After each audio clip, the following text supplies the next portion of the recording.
Congratulations for you who passed the first selection process of IMAP 2025 and get ready for the interview selection. Tapi untuk kamu yang masih belum berhasil untuk lulus di tahap 1, jangan patah semangat ya, karena kamu masih bisa mempersiapkannya dengan baik di tahun ini dan coba lagi di tahun depan. Sebelumnya, perkenalkan aku Molly, your bestie to grow, dan aku merupakan delegate IMAP 2024. Dan dalam kesempatan kali ini, aku ingin berbagi dengan kalian semua tentang pengalamanku ketika mengikuti seleksi interview untuk aplikasi IMAP tahun lalu. Serta, apa sih tips and trick yang bisa kamu aplikasikan untuk melewati prosesnya. Jangan lupa juga untuk subscribe, like, comment, and share untuk terus mendukung aku supaya aku bisa terus membuat video-video keren dan juga informatif lainnya di setiap minggunya.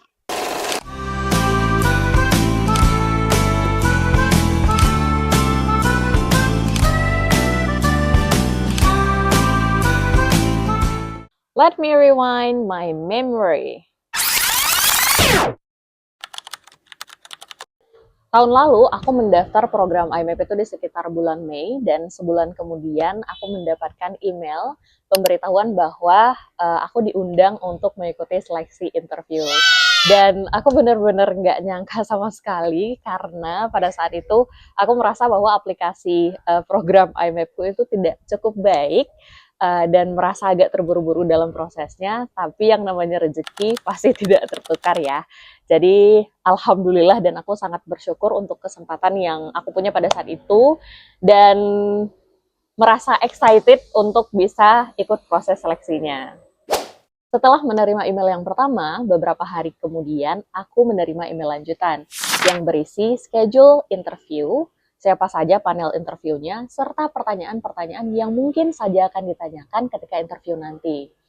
Namun, di saat yang sama, pekerjaanku juga lagi padat-padatnya, di mana aku harus mempersiapkan beberapa kegiatan, workshop untuk program yang sedang aku jalankan.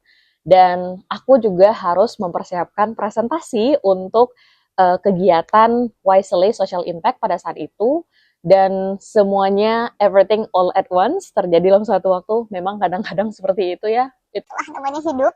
Dan akhirnya aku memutuskan untuk reschedule wawancara seleksi untuk IMAP-nya. Wawancaranya dilaksanakan hampir 1 jam, meskipun di email durasinya itu 30 menit, tapi always expect and prepare for more, karena bisa aja wawancaranya itu terjadi dalam durasi lebih dari 30 menit gitu ya. Dan interview panelnya itu ada 5 orang, 2 orang dari Indonesia dan 3 orang dari Australia, yang merupakan perwakilan dari AII ataupun Australia Indonesia Institute, kemudian dari tim Mosaic Connection, perwakilan dari lecturer dan juga researcher. Dan seluruh proses interviewnya dilaksanakan dalam bahasa Inggris dan via Zoom, and you never know dari siapa pertanyaan akan muncul, tapi jangan khawatir karena akan ada nanti salah satu interview panelnya yang akan membantu memandu proses wawancara berlangsung. Proses wawancaranya dibuka dengan sangat menyenangkan dan nyaman, dimulai dengan sapaan kecil seperti how are you, kemudian panel interview introduction, mereka memperkenalkan diri mereka satu persatu, sehingga suasana yang terbangun dari proses wawancara, meskipun kita gugup, nervous, tegang gitu ya, tapi dengan vibes yang dibangun itu membantu kita sedikit merejus kegugupan kita pada saat itu, sehingga itu memudahkan kita dalam menyampaikan informasi dan juga menjawab pertanyaan-pertanyaan dari setiap proses interviewnya. Apa aja sih pertanyaan-pertanyaan yang ditanyakan ketika interview dilaksanakan? Apakah sama dengan pertanyaan yang dikirimkan di dalam email? Disclaimer, mungkin aku sedikit lupa-lupa ingat terkait dengan pertanyaan-pertanyaan yang diajukan kepadaku pada saat interview berlangsung. Namun beberapa di antaranya itu cukup memorable, jadi masih sangat jelas diingatan. Dan pastinya hampir dari 80% pertanyaan itu berkaitan dengan diri kamu dan juga konten-konten yang kamu tulis di dalam esaimu ketika submit sebelumnya. Dan pada saat itu di esaiku sebelumnya aku menuliskan tentang isu perlindungan anak dan juga program yang aku jalankan di Yayasan Aceh Hijau, yaitu program Daya Ramah Anak Terintegrasi, yang juga aku kaitkan dengan kondisi saat ini, serta tantangan-tantangan yang dihadapi oleh anak-anak di Aceh yang menempuh pendidikan di pesantren ataupun di dayah. Beberapa pertanyaan yang ditanyakan pada saat aku interview waktu itu adalah, tell me about your project. What are the challenges during the implementation of your project? Tell me the impact of your project. In your perception, how the national regulations on child protection really accommodate the needs of the children in Indonesia and also in Aceh? And what's the comparison between Kanun Jinayat that Aceh has already developed?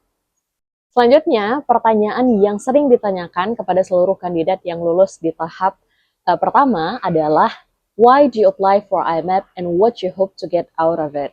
And your future contribution ataupun rencana-rencana ke depan ketika seandainya lulus menjadi IMAP Delegate 2025. Mungkin di antara pertanyaan-pertanyaan yang sudah aku sebutin tadi, ada pertanyaan-pertanyaan yang aku lupa yang pernah ditanyakan sebelumnya, tapi aku yakin sekali memang mayoritas pertanyaan yang ditanyakan itu berdasarkan apa yang aku tulis di essay, topik-topik yang memang relate, baik itu tentang pekerjaan, tentang kontribusi di masyarakat, ataupun hal-hal yang ingin dilakukan melalui program IMAP atau bagaimana program IMAP itu memberikan manfaat terhadap diri kita dan juga komunitas di sekitar kita. Dan dari seluruh pertanyaan yang aku sebutkan sebelumnya, pertanyaan yang paling aku tidak expect adalah yang berkaitan dengan kebijakan dan juga hukum perlindungan anak, baik itu yang ada di Aceh melalui kanun maupun hukum undang-undang nasional gitu ya. Karena pada saat itu, karena memang seperti yang aku ceritakan sebelumnya, karena suasana hektik, terus kemudian agak menegangkan situasinya, jadi waktu itu aku agak miss untuk mempersiapkan informasi yang detail terkait hal tersebut. Jadi sehingga waktu itu aku merasa tidak cukup maksimal dalam menjelaskan, mungkin dalam menyebutkan butir-butir kanun ataupun menyebutkan butir-butir undang-undang yang dimaksudkan, tapi mungkin secara umum, secara gambaran dari perspektifku, ya aku menjawab semampunya dan seterbaik yang aku bisa lakukan. Berdasarkan diskusi dengan teman-temanku yang seangkatan tentang pengalaman mereka selama seleksi interview, rata-rata mirip dengan pengalamanku juga, karena memang mayoritas pertanyaan yang ditanyakan itu berkaitan dengan diri kita, serta apa-apa yang kita tuliskan dalam esai, serta isu yang memang kita fokuskan. Nah, salah satu temanku juga yang memang mengambil fokus isunya terkait dengan kerja-kerja dia di lembaga bantuan hukum, kemudian bagaimana ia mendampingi korban kekerasan, serta juga advokasi kanun jinayat yang ada di Aceh. Pada saat itu juga mendapat pertanyaan ya seputar berkaitan dengan topik-topik tersebut.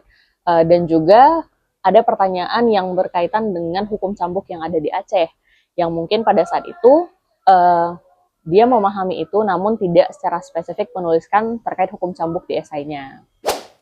Di sisi lain juga ada temanku yang merupakan women leaders dari Ahmadiyah Community yang mendapatkan pertanyaan yang 100% berkaitan dengan topik yang dia bahas di dalam esainya dia.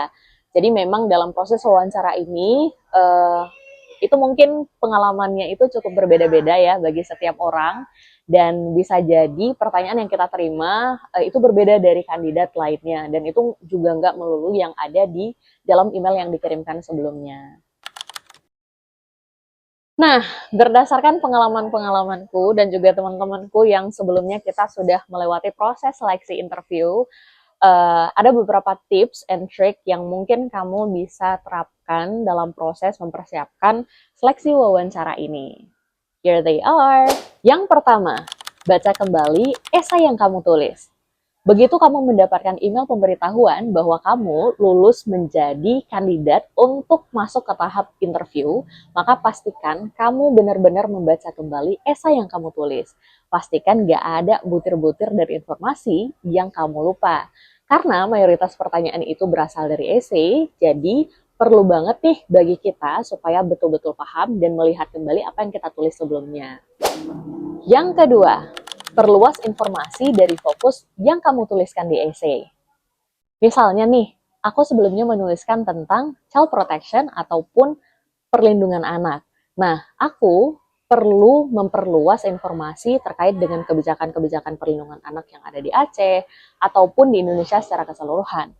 Karena bisa aja pertanyaan-pertanyaan tersebut muncul. Ya memang muncul sih, seperti yang aku jelaskan sebelumnya. Jadi, kamu bisa membaca topik-topik yang mungkin terkait dengan fokus ataupun isu-isu yang kamu tuliskan di essay kamu.